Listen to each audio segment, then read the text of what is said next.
Hello and welcome to episode number 200, and on this very special milestone, what better to discuss than planetary health? I'm talking with Patrick Hentschel about climate crisis, and Patrick breaks down the facts and gives us the stats on food and water, biodiversity loss, oceans, plastics, deforestation, and air pollution. A really important conversation at this time, so please stay tuned.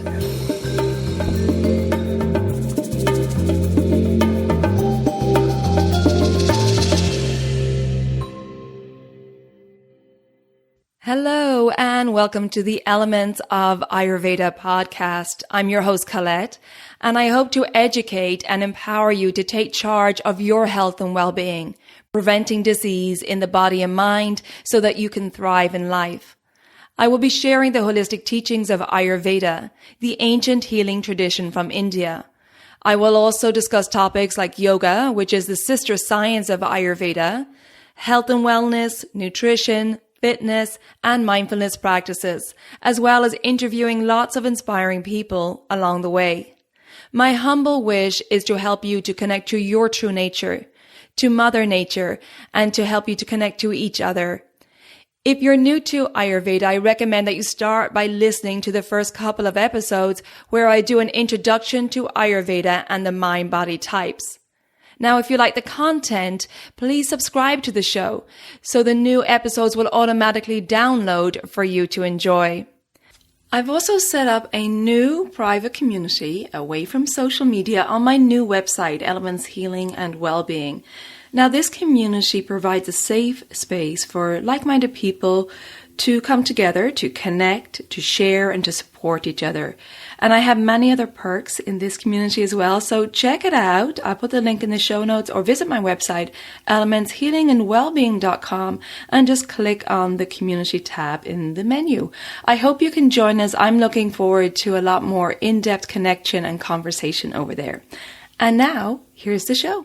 This episode is sponsored by Banyan Botanicals. And if you're a regular listener to the show, you know that I love cleanses. And in fact, I offer at-home digestive reset cleanses as part of my online services. They're simple, they're gentle, they're effective, and they fit right into your lifestyle. Banyan Botanicals makes prepping for a cleanse really easy. Their Ayurvedic cleanse bundle has everything you need to make 7 days of khichdi, which is an easy to digest meal, including a tasty spice mix, organic ghee, and a detoxifying CCF tea blend. Plus, they have a special herbal supplement called Total Body Cleanse, which combines Ayurveda's top cleansing herbs into one tablet. Banyan also offers a lot of helpful information on cleansing, plus tons of articles, videos, recipes, and more on how to claim your health and vitality. If you haven't checked out Banyan Botanicals yet, you really should. They're a certified B Corporation that is committed to providing sustainably sourced, organic, and fairly traded products. And you can save 20% on your cleanse bundle and all my favorite Banyan Botanical products at banyanbotanicals.com/elements-podcast. And you'll also find that link in the show notes. Hello and welcome back to the Elements of Ayurveda podcast. I have a special guest today who's Patrick Hentschel. And Patrick is an educator and activist on climate and environmental issues. Patrick also has a podcast called Restorative Revolution. And this is what we want to talk about today. We want to talk about planetary health. Patrick, we're going to get deep into planetary health today. Let's do it. It's great to have you on the podcast. Welcome. It's great to be here. Thank you for having me.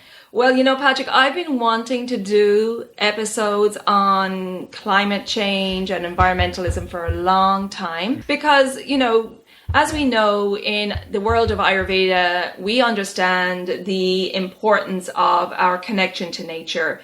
And we also know that we are part of nature. We're made up of the same 5 elements. Therefore, as part of our health and awareness and our journey in Ayurveda and yoga, we really need to be aware of and play an active role in protecting the planet and a vital resource for our health, right, Patrick? Yeah, absolutely. Yeah. I think the crucial thing is not seeing ourselves as separate from the planet, but intimately a part of it. And we actually just watched a movie last night that really captured that narrative, didn't it? Yes, we watched Avatar last night, one of my favorite movies.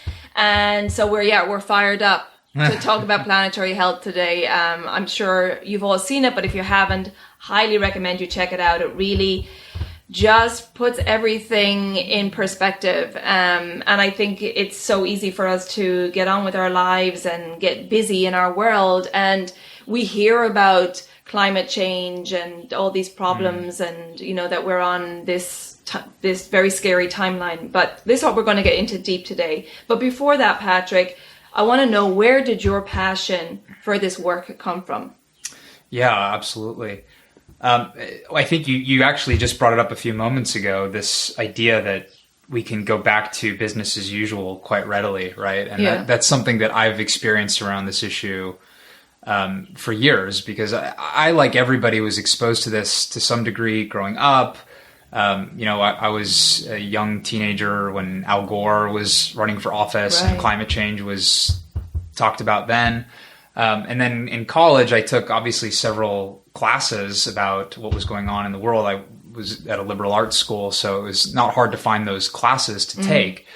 I saw the movies, the documentaries, but I guess I had a sort of, I don't know, maybe I hadn't matured yet enough, or maybe I had a sort of psychic armor in place. I think we all have that to some degree with different issues. Yeah. But eventually I, just a few years ago in 2018, the end of 2018, watched a TED Talk from somebody that perhaps your listeners have heard about, Greta Thunberg from Sweden. She's the young girl that, she's not so young anymore. She's almost 20 now, but at the time, that just basically decided to sit outside of Swedish Parliament holding a sign, protesting the lack of climate action. Right. And doing so gained her national publicity, eventually global publicity. And then she did this TED Talk, and she tells just such a moving story. It really, I think, penetrated to my heart when I listened to her. Because she talked about how is it that everybody is sort of going about their daily activities, pretending almost as though there's really nothing going on, right? Yeah. Not kind of covered in some news articles, but not really. Right. Definitely not on the front page. Definitely not like if we were at war, this would be the front page. And look at what happened with COVID, right? The front page of every paper for weeks, months.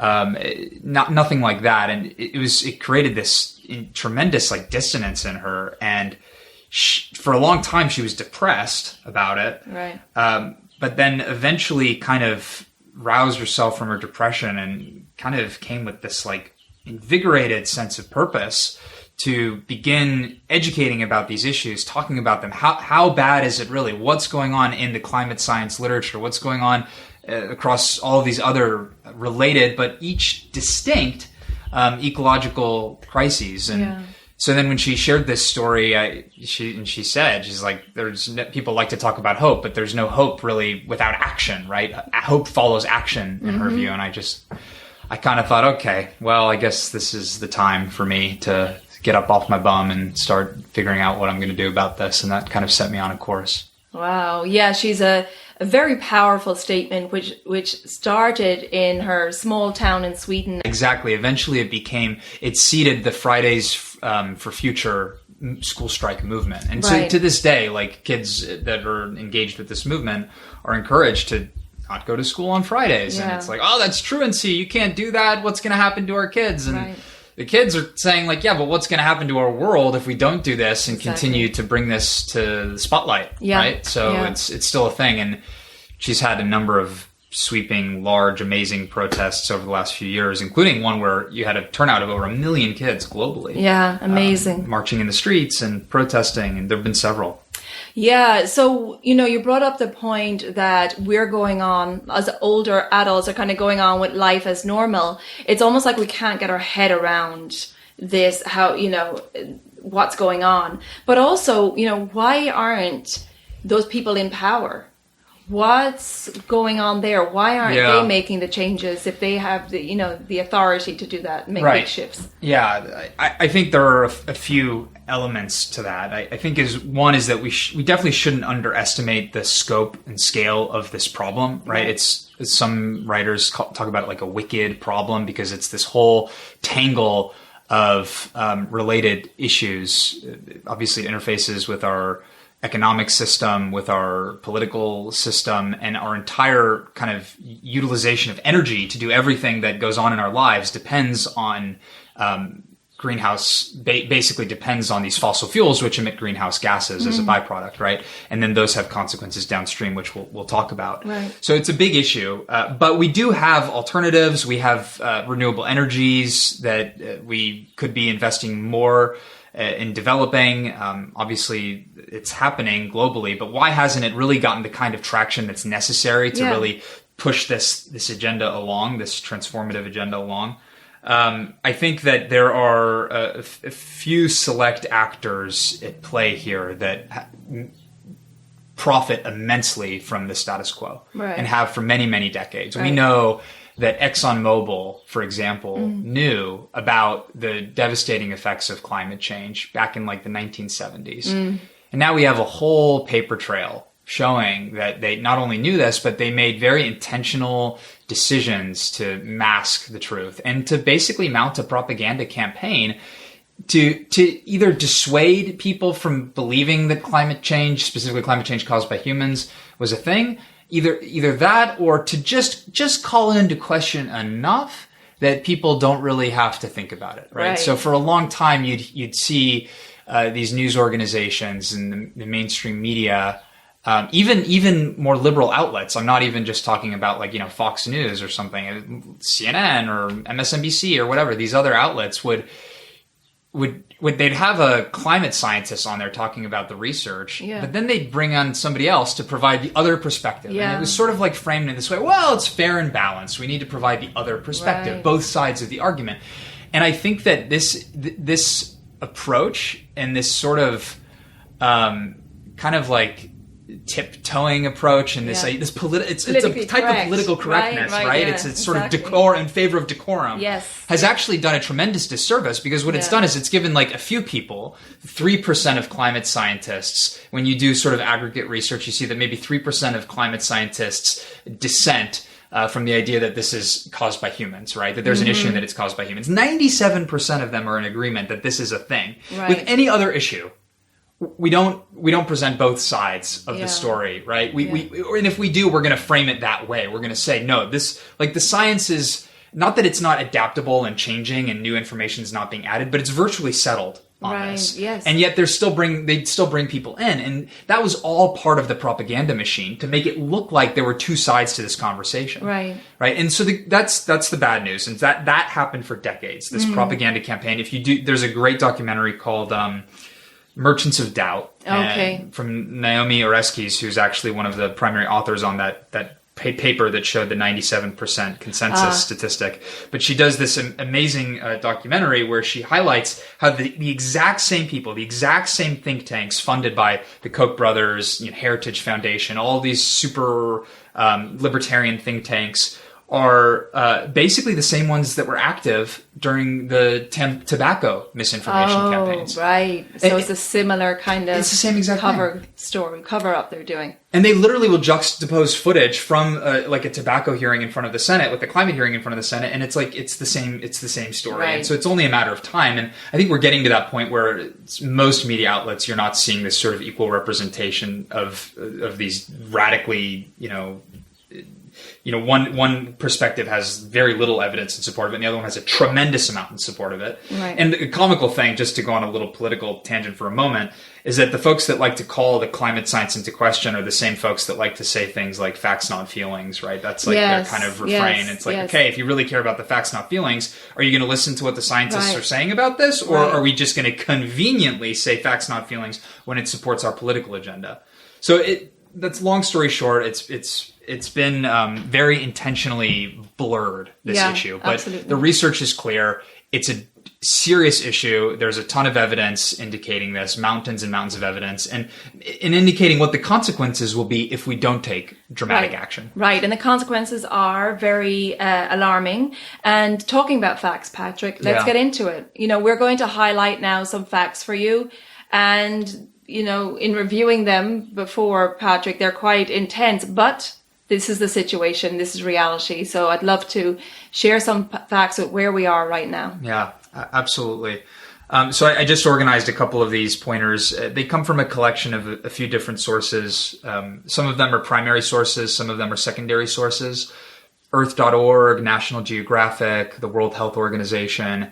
There's a site called ourworldindata.org that can provide a lot of this information. And most of these I'll provide in the show notes as well, so you can go and check the sources, which is, by the way, something I encourage everybody to do. Before I go down this list, I think it's crucially important that people understand where the information that they're reading comes from. Exactly. Especially in today's world. Oh my gosh, right? Yeah. And so I would say the best, if you can create the time to do it, is go and read the original paper, the original research paper, right? And is it funded by a corporate think tank that has a political agenda? Yeah. Right. Yeah. And so you got to put that kind of context in your assessment. But okay, so getting into the facts. So if we start with just food and water, every year. And again, one more just aside here. So a lot of these facts will pertain to climate change, which is the observation from scientists that over time, over the last particularly 200 or so years, because of human activity, we've influenced the warming trends of the planet in a way that is dramatic and impactful and meaningful. That's climate change. That's anthropogenic climate change. Climate change caused by humans. There are a whole range of other ecological crises that each stand on their own because of other human activities. And we're going to go down this list, and actually I'll cover climate change at the end because every one of these is distinct and important and requires transformative action. They all need to be addressed kind of collectively, but also with a zoomed in focus on each one and how we can affect change in that area. Great. So one of these is food and water, right? Each year, a third of the food intended for human consumption, it's around 1.3 billion tons, is wasted or lost. That's so crazy. Yeah, that's enough food to feed about 3 billion people. Right. And how many people are going hungry? I'm just going to get there. About 820 million people suffer from hunger, which is about 1 in every 9 people in the world. Right. So 1 in 9 people are suffering from hunger in the world. Yeah. Wow. And so it's a lot. And it's, again, a lot of these issues we're not really, we don't see it every day when we walk out on the streets necessarily, right? We're held back from it. We're buffered from it. But in other parts of the world, I think, I might butcher this, but I think it's 50% of the world lives on less than $2 a day globally, I think is the statistic. So a lot of these issues will, needless to say, disproportionately affect the global south. Yeah. More marginalized populations that have less infrastructure to protect them from the consequences. Right. So going back on food and water, food waste accounts for about 4.5 gigatons of greenhouse gas emissions annually. And just to put that in context, if food waste itself was a country, if you charted the amount of emissions as a function of food waste right next to the amount of emissions from this country and that country, if you isolated it as a country, food waste alone would be the third highest emitter of greenhouse gases behind only China and the US. Gosh. And that's something we could totally do something about. Well, why are we making where's all this food going? Why are we making it and then not eating it and using it? And then not getting to the people who actually need it. Exactly. It's a logistics issue. And how tremendously inefficient. This is an example where, it's just let the market figure it out and it'll just distribute it efficiently. Okay, I'm sorry, this is not peak efficiency. It's not trickling down enough. It's not trickling down. So, okay. So I think that that's an important stat to understand, or a collection of stats. With respect to water, a total of 2.7 billion people, 1 in every 3 people, find water scarce for at least 1 month of the year. 1 in 3. 1 in 3 people deal with water scarcity for at least 1 month a year, which is like a trip when you think, for you and me, we just go and turn on the tap and there's like a water filter connected to it. I don't even have to think twice. I drink it. There's no concern at all. Yeah. Right. But 1 in 3 people. And on this trajectory, they expect that by 2025, about 2/3 of the world's population may face water shortages. Right. Wow. By 2025. 2025. That's not long away. No, it's not. It's 4 years. So, and there are a lot of NGOs that are working on this problem, right? But again, these are all related. So now think about like climate change and how is that going to exacerbate drought? Right. And then drought creates higher demand for access to water, of course, right? But then if it's less available, and so everything kind of feeds back on the other. Yeah. Okay, so moving on, these numbers I think are nuts to me. This is biodiversity loss, right? We're as a result of all of these different types of activities, we're seriously infringing on existing animal populations. And you might say, well, animals have always gone extinct. They've always speciated and formed new species. So what's different about today? Well, most scientists say now that we're in the middle of the 6th mass extinction, right? There have been these sort of up until this point, there have been 5 massive extinction events over from the history of the planet. And we know this through the fossil record. But now when we look at kind of what's going on today, we see that the current extinction rates are anywhere from 100 to 1,000 times the typical background rate of extinction during normal periods. And just to follow up that point, more than 500 species of land animals are on the brink of extinction and are likely to be lost within 20 years. That's actually the same number that were lost over the whole of the last century. Wow. Yeah. And so that's land animals. And if we extend that into our oceans, there's a whole literature on what's going on in our oceans that we don't have time to get into here. But just a quick kind of reference point with respect to our coral reefs, 75% of the world's coral reefs are rated as threatened. And this is, again, a combination of local threats like overfishing, destructive fishing, coastal development, marine-based pollution and damage. These are all sort of local stressors, as well as thermal stressors, such as rising ocean temperatures that then lead to coral bleaching, and all these things that dramatically make the coral less resilient, right? Right. And of course, the coral, something we want to protect, but then the knock-on effect of the coral coral being bleached and being inactive and not being able to support all the biodiversity, the ecosystem. Yeah. 100%. So everything has a knock-on effect. Everything to some degree or another. Right. Absolutely. And there's a great episode, actually. Well, I'll let you be the judge of how great it is, but give it a listen. It's if you go to restorativerevolution.org, you can find, I did a podcast episode with Dr. Hannah Koch from the Moat Marine Laboratory in Florida. And they're dealing with a very specific infectious disease outbreak in that region that is, again, exacerbated by these broader issues. But we dig into coral in detail there. So if you want to learn more about that. Okay, we'll link to that in the show notes as well. Thanks. Yep, absolutely. Absolutely. Okay. So moving on to plastic. Okay. Something that we're familiar with every day. This is an issue that's it's not really as much of it's a different kind of issue, right? It's directly linked to human consumption and waste patterns. So in 1950, the world produced more than 2 million tons of plastic per year. And then by 2015, just 6 years ago, this annual production had swelled to 419 million tons. Wow. So that's a 20,000 increase in production of plastic each year. Mm. Around the world, nearly 1 million plastic beverage bottles are sold every minute. More than 40% of plastic is used just once and then tossed.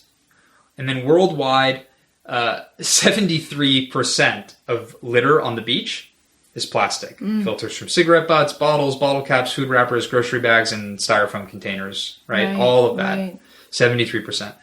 By 2050, virtually every seabird species on the planet will be exposed to and eating plastic and ingesting it. And I mean, you guys have all seen those tragic images of the what's that? The bird. Was this the one like Galapagos Islands? Or one of the islands? Done there. Yeah. I mean, there's the sea turtle with the straw stuck up its nose. All of these sort of like iconic videos that go viral. The albatross, that's what I was thinking of, right? Where they die on the beach and then they autopsy them and you just see that their guts are filled with this garbage. Yeah. So this is going to become more of a thing, and just this stuff doesn't break down, right? Yeah. Like we know that plastic endures in our environment for anywhere from 400, 500 years to just indefinitely. We don't know how long it's going to take to decompose. So anything we're putting out there is going out there and staying out there. There are some methods and solutions that are being researched that would involve like extracting the plastic from the ocean. There's this group for Ocean that has built in this whole for-profit model where they sell these bracelets in order to fund and they're cool. Like it's all cool to fund operations to extract plastic from the oceans, which is great. But these are all band-aids. Right, you're not dealing with the source. Yeah. The source is the plastic. The source of the problem is the plastic. And they'll be the first to say that, right? As well, exactly, absolutely, yeah. So we need plastic alternatives, something that decomposes. And I know there has been stuff on the market that they're bringing out. Yeah, it's not the easiest problem, right? Because our packaging demands require. I have a separate sort of business that I started with a few people that involves packaging a product and shipping it out, and you have to find packaging that is durable, that can withstand the elements and can have an acceptable shelf life so that you can actually run your business with it. So you need something that's durable, but that also decomposes. And so these are sort of like kind of seemingly paradoxical things, but there's a lot of really interesting research happening in this area, new materials that can decompose under certain circumstances when dealt with properly. Right. There's a lot going on there. I would encourage people to go out and look it up. But yes, we need new packaging alternatives. Exactly. Yeah. Obviously, it's not all created equal. There are some plastics that are intended to be single-use throwaway plastics. Those are like the worst of the worst. Yes. Like, please just don't use any single throwaway plastics. Get away from that as much as you can. And obviously, recyclable plastics are better. Or glass is, I think, a more recyclable material. But even recycling, I don't want to, plant my flag in that, because the reality is a lot of the stuff we think is getting recycled is actually not getting recycled. There's a whole industry behind that, and the industry dynamics at play will drive how effective that is as a solution for our problems. So I wouldn't invest too much in that, but it doesn't hurt to do that as an alternative to just throwing away your plastic in the landfill, right? Yeah, absolutely. And we'll definitely go through more tips at the end. Yeah, sure. But yeah, I mean, we need to look more at the source of the problems and what we're purchasing. But let's go, continue on the facts. Yes, there, Patrick. Great. And I think that just on the recycling point, before I move on, I think that there's a broader kind of conversation here, which I'll revisit later. Like there are things that we can do on our own in our lives to be better, whether it's with respect to waste or consumption, or our carbon footprint. We should learn everything we can about that and do our part. And then we also need to be very active in lobbying our governments or all of our political leaders to make the systemic changes that need to happen so that this is dealt with upstream. Exactly. Right? And that the right regulations are put in place on companies, and that all of that needs to happen. Absolutely, because we do have a power as the people. So reaching out to your congressmen and senators is very helpful. But we'll come up with a lot more tips. We'll come back to that. Yeah, absolutely. Thank you. I'm going to jump in here, and I know this conversation that Patrick and I are having is quite hard to listen to, but unfortunately it's our reality, and we have a lot of responsibility in this world, and part of that responsibility is taking care of the planet's health and also taking care of our own health so that we can have the awareness to make those conscious choices in our lives. And part of the Ayurvedic and yogic lifestyle is seasonal cleansing, regular cleansing to eliminate any accumulated toxins or doshic imbalances from the body. And I wanted to let you know that starting October 1st, I have a group discounted cleanse. And this cleanse comes with a 90-minute online consultation, a one-to-one consultation with me, where we get to chat in depth about your current health situation. And then I will tailor the recipes, the yoga videos, the self-care practices, the mindfulness practices, etc. to you. in order to bring your body and mind into balance, to get rid of any accumulated toxins from the previous season so that you can transition into the new season feeling light and clear and energetic, having lots of awareness and making the right choices for you, for your family, and for the planet as well. So I'll put the link in the show notes or visit my website, elementshealingandwellbeing.com. And if you go to the events tab, you'll see the October 1st group discounted cleanse. If that date doesn't work for you, just know that you can do a cleanse privately at any time and choose your own dates. And it's the same cleanse format. You just get to choose your own dates, and I will support you one-to-one. This is a nurturing cleanse. There's no fasting in this cleanse. You're eating 3 meals a day. Again, the recipes are tailored to you, and it's a nurturing cleanse, bringing the body into a pacified state so that it will release those stubborn toxins from the fat cells and eliminate them naturally from the body. We're using all whole foods, natural ingredients. So again, check out the link in the show notes or visit my website, elementshealingandwellbeing.com. If a cleanse does not interest you, I also offer online consultations where I build a strategy tailored to you and your lifestyle. And I also have the Daily Habits for Holistic Health self-paced online program. So lots to check out over on my website. Just click on the link in the show notes. Okay, let's go back to my conversation with Patrick. So moving on to deforestation. So every minute, forests the size of 20 football fields. I think those are American football fields, to be clear, is where that statistic comes from. But it's startling either way. Right? Yards, yeah. Every minute, forests the size of 20 football fields are cut down. By the year 2030, the planet might have only 10% of its forests left if this pattern of deforestation isn't stopped, which could mean that they'd all be gone in less than 100 years. So by 2030... By 2030, we would have 10% of our forests. That is insane. And we all... times, yeah. Wow, and we all know that the rainforests are the lungs of the earth. Yeah, 100%. Absolutely. I mean, they serve so many crucial functions, but one of the ones that the entire planet benefits from is carbon sequestration. Absolutely. And then generation of oxygen, for sure. Right. And so a lot, we've seen in the news, a lot of this has been, rainforest being cleared for pasture. Yeah, that's a big one. I mean, this, like you said, this was in the news a lot when the fires were raging in the Amazon. Yeah. And a lot of people astutely observed that these fires weren't just coming out of nowhere. Yes, they were exacerbated by probably climate dynamics, I'm sure. But they were also instigated by specific policies that allowed for cattle ranchers to basically clear forest lands in order to be able to graze their cattle. Right. And I'm not trying to make them into the bad guy here either, because they're trying to subsist and they've got a livelihood and all of that. But we've got to give them better alternatives that don't come at a cost to the rest of the world's population. Absolutely. And I mean, yes, the rainforests serve a vital function for us as humans and for the rest of the planet, but they're also just like an incredible natural heritage. Yes, just like the coral reefs. All of that, yes, right? Yeah. So there's some intrinsic value to Absolutely. these things that can't be priced out effectively. Yeah. And needless to say, that is then related to issues of topsoil erosion also, right? So these roots of these trees can play a role, and there's topsoil erosion can come from different sources: deforestation, aggressive farming practices, agricultural practices. But basically, in a nutshell, like topsoil is eroded every year at a rate 100 times faster than it can naturally be replenished. And so then as an alternative, because we don't have, nutrient-rich topsoil, we've destroyed our topsoil with fertilizer. GMO crops. Yeah, all of that, artificial fertilizers and chemicals and all of that. We need to resort to more chemicals in order to be able to grow plants that can basically subsist and grow in these types of hostile environments.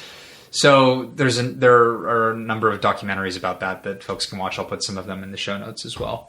Yeah, and we're seeing more of these landslides and these natural disasters we see in the States, South America, Europe. I'm sure everyone can think of one that's been in the news the last couple of years.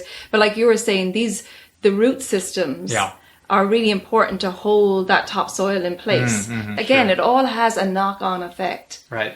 That it just, it's great. It's like the trend is that we behave in a certain way to maximize productivity and efficiency in the short term, and then that creates a host of consequences, and then that opens up a new market, right? Because those consequences now need to get dealt with, and so now you have a market that's going to deal with those consequences, and then those solutions to those consequences create their own consequences, and then there's a new market there, and it just goes on and on and on, and you have this. You never really deal with the root of the issue, which sounds to me a lot like, the perspective of Ayurveda versus allopathic medicine traditionally, right? Absolutely. Dealing with the root of the problem. Yeah, we're in this, like we would say in Ayurveda, this rajasic state of mind. It's greed, it's ambition, it's power at all costs, it's conquering. And we just have this really short-term mindset, which is horrendous, which is why we need the kids today. We're not so kids, but, everybody. But yes, thank you to the kids for going, hey, pay attention, you're ruining our future. Yeah. I couldn't agree more. Okay, just a couple of more here. So air pollution, this is, I think, a really compelling one because it's something that can affect people in the industrialized world very directly. Yeah, yes. And we haven't really gotten into it so much, but the vast majority of these emissions come from the industrialized West as well as from China, right? So the people that bear the brunt of these consequences are largely in the global South. Yes. Because they're in the most sort of sensitive living circumstances where one of these ecological disasters, whether it's a hurricane or a fire or anything like that, it's the difference between life or death for them. Whereas we have the infrastructure to protect us. Right.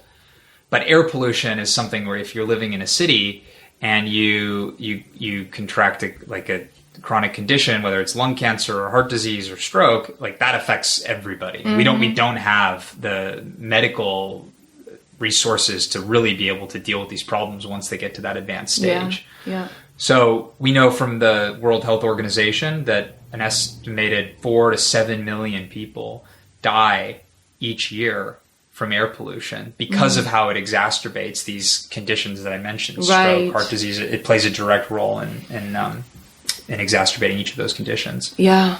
Wow. And they say that about 91, this is from the WHO, about 91% of the world's population lives in places where air quality levels exceed WHO limits. Wow. And so that could be like,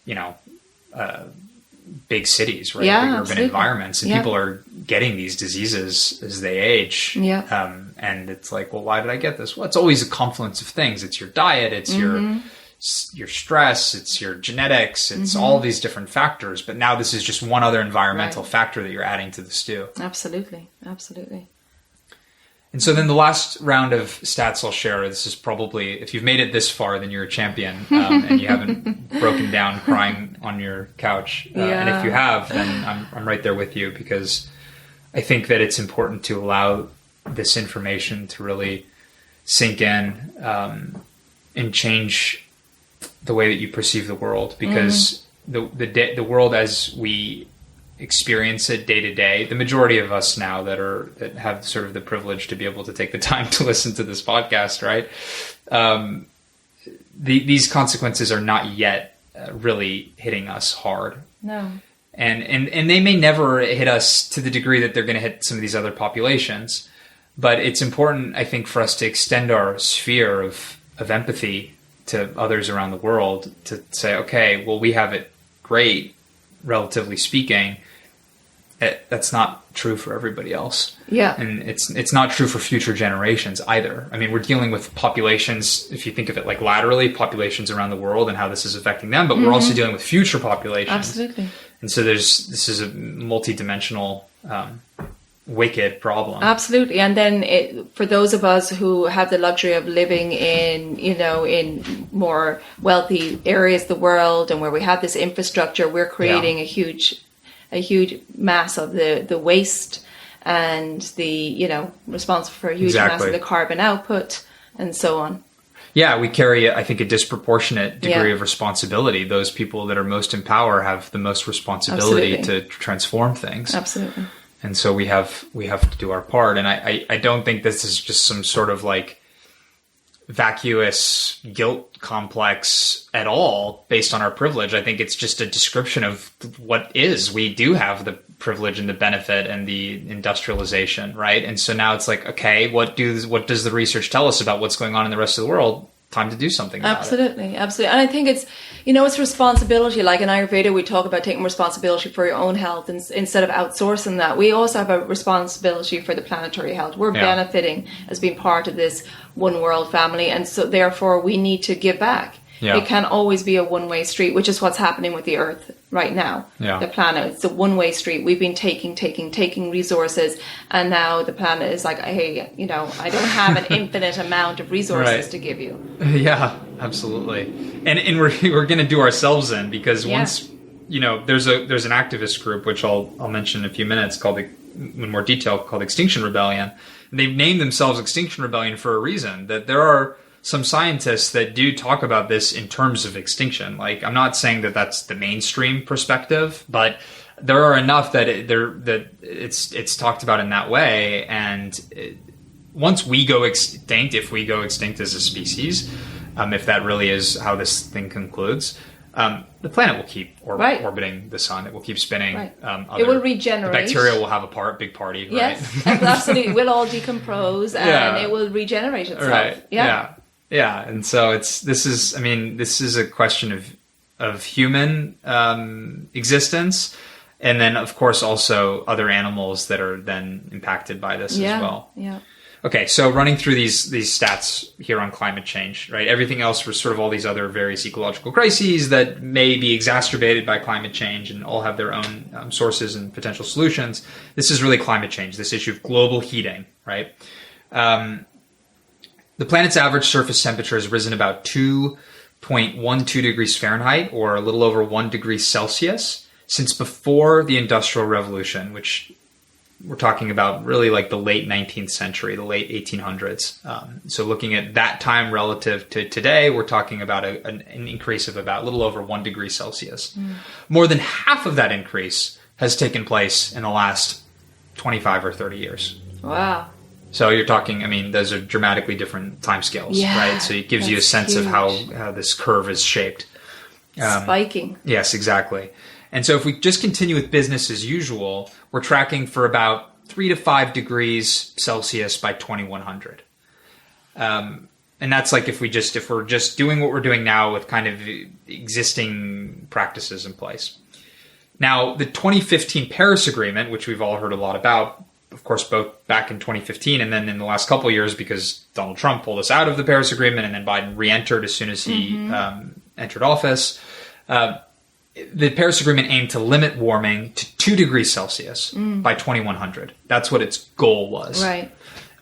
Now, even if we did hold to this, and if we did have sort of all the policies in place to do this, which we don't, but even if we did, there are a large number of scientists who feel that this is not ambitious enough. Okay. Right. So it depends on who you talk to, but many say it's like, okay, 2 degrees.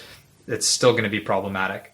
And maybe some of your listeners have heard activists and politicians say things like, we've got 10 years before the effects of climate change are irreversible. Yeah. Right. That's a word or a phrase that's thrown around. Yep. This is actually from a 2018 report from the UN's Intergovernmental Panel on Climate Change, the IPCC, it's the main organization that's putting out this data, which for everybody listening, it's formed of about 195 scientists globally from different countries all around the world. So it's this multicultural, multinational group of scientists that are all sort of doing their own research and then kind of collectivize it and put out a paper saying, hey, here's what's going on. To the best of our understanding, this is what we see is happening. Right. That's what forms the basis for these IPCC reports. So it's not industry research, corporately backed research. Not sponsored by anybody. Yeah, it's okay.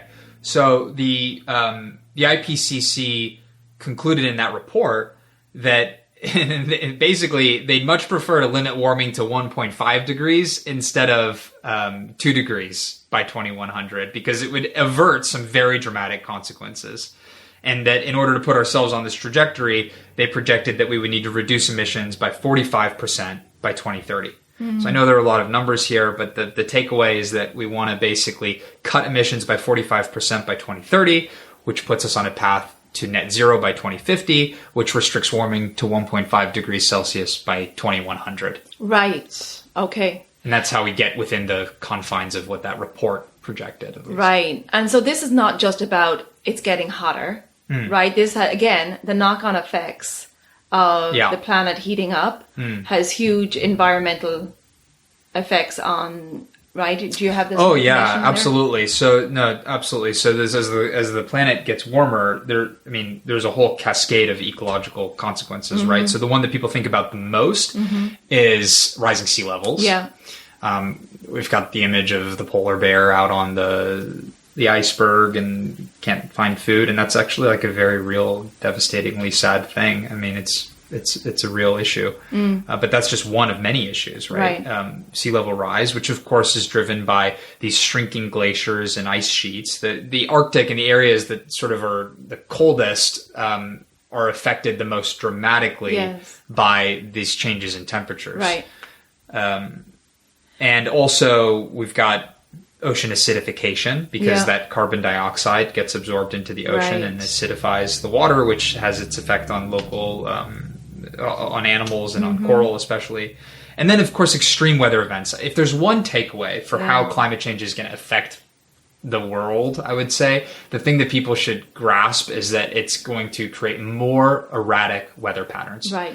Intense. Yes, weather patterns intense. As well. So drier, hotter summers, the equatorial region, drier and hotter. When it rains, it's going to rain and flood. More dramatic, intense hurricanes and storms. So all that loose topsoil is causing landslides. Exactly. All the people living on the water level may have to migrate because they're... And that's already happening. Yeah. If you look up Kiribati, it's an island in the Pacific Islands. It's an island nation. If you just read and look up some of what they're struggling with there, they're already having to relocate because their homes are partially or fully submerged. Right, and these are not people that it's easily, funded. Relocating is not so easy for them, and their lives are built around the ocean life. Yeah, and then they'll come and we'll say, we need strong borders. And it's like, okay, but this is getting into another political issue. But fine if we want to have a conversation about what it means to have strong borders, but we can't lose sight of how our behavior and our choices are instigating some of the activity that's leading to these other problems that we then need to solve. Right? Yes, absolutely. Absolutely. And there's a big sort of terror in all of this, which are these positive feedback loops that we don't really understand, these runaway effects. Like melting ice in the Arctic that stores methane deposits, and methane is a very potent greenhouse gas. And so if, as more of the ice melts, more of the methane gets released. When that methane gets released, it creates a stronger warming effect, which then melts more of the ice. So you get these runaway feedback loops that it's hard to incorporate these into the research models, and that some of those not well accounted for positive feedback loops are why some scientists say that these estimates that I've put out here are not aggressive enough or overly conservative, because we don't understand these feedback loops well, and because it could be a lot worse than we're anticipating. Absolutely. I think that's it. We don't yet understand completely the knock-on effects. We're seeing some taking place, but we can't even imagine until we're experiencing it. And hopefully won't experience if we take enough of an active role. Do you have more facts to go through, or can we I think we can move on. Yes, absolutely. Talking about taking a more active role, Patrick, let's talk about that. So, if you're listening to this podcast episode, I know it's tough, but we have to face up to reality. And I know that you as listeners are passionate about your health and planetary health. So let's talk about how we can take an active role, Patrick, and what groups we could maybe take a look at to educate ourselves, and what people can do. Yep, please. Absolutely. And I do want to transition into that. There's one other idea that I think is important to share here, and it relates to that. It's like we've all been cooped up from COVID, right? And this has been going on for over a year now, and our lives have been dramatically changed by this. And I think we should do another probably episode at some point where we talk about some of the analogous dynamics between COVID-19 and the climate crisis. Yes, I think please. that'd be worth examining more do carefully. It. But I think the one takeaway from that is just to recognize that these are not isolated situations, and that about 75% of all infectious diseases that we deal with originate from animals. And the way that we're working with and dealing with and in animals and encroaching on their habitats and territories and all of that. So I would just encourage all of our listeners to see these things as linked. Absolutely. And by solving one, we're affecting the other, right? This is what it's all about, Patrick, really, isn't it? We are a one world family. We are all linked. What's happening in one part of the world, we saw it with COVID, affects the other part of the world. And the more we get our head around this, and that we all need to come together to work together on this, maybe we could progress faster at healing the planet. But in the meantime, what can we do? No, fair enough. So I think that the first thing I would say to all of our listeners is please just educate yourself about what's going on. Raise your awareness, raise your consciousness, do what it takes to become familiar with these issues. And I know it's like Colette, you just said, it's kind of daunting and there's a lot, but at least get the main ideas down here, because I think that the idea is like the more that you really learn about what's going on, you're the one who knows how and where and when you can apply that in your life, and how you can leverage your resources and your time to be part of the solution. I don't want to be the one to sort of prescribe that in a top-down. I could give some ideas, and I'm happy to do that, but I think the cornerstone of this is just to learn about what's happening.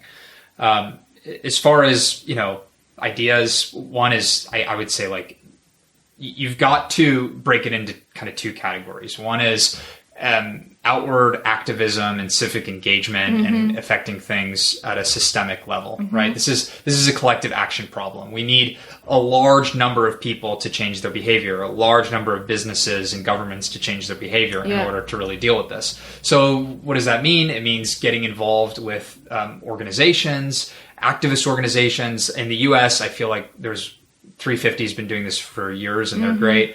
Sunrise Movement has stepped on the scene recently. It's a youth-led climate action movement, and I think I really credit them with putting this on the national stage in the last couple of years and shifting the conversation to include this as a centerpiece.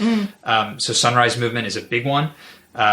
More Extinction Rebellion is also big in the US, but I think it's probably bigger in Europe and globally. They're the one who have sort of the most global coverage. And they were notorious and famous for shutting down 5 bridges in central London and then, hosting protests day after day for 11 days. That one just generated a ton of attention for this. Extinction Rebellion. And then, of course, especially if you're a younger person and still in school, Greta Thunberg's Fridays for Future school strike movement. You could definitely become a part of that. And then, learn what these organizations are doing and take cues from them about how to get more involved in a political sense. Perfect. Because I think their mix of building political will and also engaging in non-violent civil disobedience is where it's at. Yes, I think. Exactly. I think I think in the past there has been some extremist groups, and that's put people off, or it's it's not a good way of appealing to the masses. So I think the non-violent, peaceful movement and raising awareness and education is the way forward. But intense. I mean, that's what they do. That's so great, is that they don't sap their intensity in the process, because it can become so bland and inert that people don't pay attention. I mean, like, how many times have we heard of these climate protests that are like sanctioned by the local government, and you're just walking through the streets, and the streets have been cleared of cars, and it's like, yay, we're all getting together and we're walking together, and this is great for solidarity. And I've been a part of those. I'm not like insulting them. Maybe I am a little bit. I've even organized those. I think they have their place, but really it doesn't work, because at the end of the day, like everybody just goes back to doing what they were doing. Yeah. There's nothing disruptive about them. You need to disrupt in order to get attention. Yeah. You need to agitate a little sure. in order, and that's where, there's change comes from when we agitate. Yep. We need to get a little uncomfortable. Yeah. Yes. Well, I would say, let me just, if you don't mind, let's get really uncomfortable, because the discomfort that you're going to experience now through agitation is a fraction of what you will experience in the future if you elect to not agitate. Absolutely. Right? And that's the thing is we're not as humans great at assessing long-term and short-term trade-offs, but this is a moment where we really, really need to get better at it. And then I think that the other piece of this, just to round it off, is what can we do personally with our behavior and our choices, our lifestyle choices. I mean, you guys, please just don't eat meat or minimize the amount of meat consumption as much as you can. And that extends to dairy and to eggs also. There are so many alternatives. You don't need it for the protein. And if that is a concern for you, there are other sources that provide incredibly viable, bioavailable forms of protein that you can do. So that's a big one. I would say, we know that livestock is a huge contributor, and fishing, honestly, so is a contributor to this issue. So I would say definitely look at your diet if you can do that. Look at your methods of transportation. What kind of car are you driving? How much air travel are you engaged in? How many kids are you having? It's a thing, overpopulation. It's a pretty complex issue. I don't want to oversimplify it here and just say that everybody needs to stop having kids. I don't think it's that simple, but I do think it's one of the dynamics that you ought to read more about if you're interested in this issue, and read about how it plays into all of this. So those are a few. And I think that there are more, obviously, but again, that's why I said, go back to learning about the issues, let them affect you, and then do your research and see how you can be part of the change. Wonderful. Thank you so much, Patrick. And so people can learn more also on your podcast, Restorative Revolution. Yes. So let's tell people where they can find out more about you. Absolutely. Please. Yes, absolutely. So they can go to www.restorative.revolution.org. There's a podcast there. There are a number of episodes up, and there will be more to come. So I would love if you'd subscribe, and we could share our subscribers a little bit. Absolutely. That'd be great. Absolutely. That'd be great. And then we could do more of these episodes together. Yes, and I can have you on there. We're definitely going to do more episodes together, because this is something that, again, as I said at the start of the show, this is as important as our own personal health. Planetary health is a huge factor in our own health and well-being. So I'm going to continue with these episodes. Please let us, know what you think about this. Share your feedback, share your inspiration over on the Elements of Ayurveda podcast community. We'd love to hear. But Patrick, thank you so much. I look forward to more conversations. There's plenty more to delve into in this topic. Yes. But I appreciate you sharing all this knowledge with us today. Thank you. Thank you for the opportunity. Okay. Until next time. Take care of yourself. Bye-bye. I hope you found this conversation with Patrick helpful, and I really appreciate that Patrick researched all the facts and broke it down for us. I think that's so helpful. And please check out the show notes for Patrick's website, restorativerevolution.org. Lots of great information there. And if you think that this episode will be helpful to family or friends, please share it with them so we can get these facts on climate change out there. If you haven't already subscribed to the podcast, please do so the new episodes will automatically download for you. And if you want to leave a rating and review, I would really appreciate that. Don't forget about the upcoming group discounted seasonal cleanse starting October 1st. And you'll find all the details in the show notes, or visit my website, elementshealingandwellbeing.com, and just click on the events tab. You'll also find information on my online consultations, private at-home cleanses, and my educational online self-paced daily habits for holistic health program. Thank you so much for tuning in. Take good care of yourself, be well, and until next time, slán go fóill. Bye for now.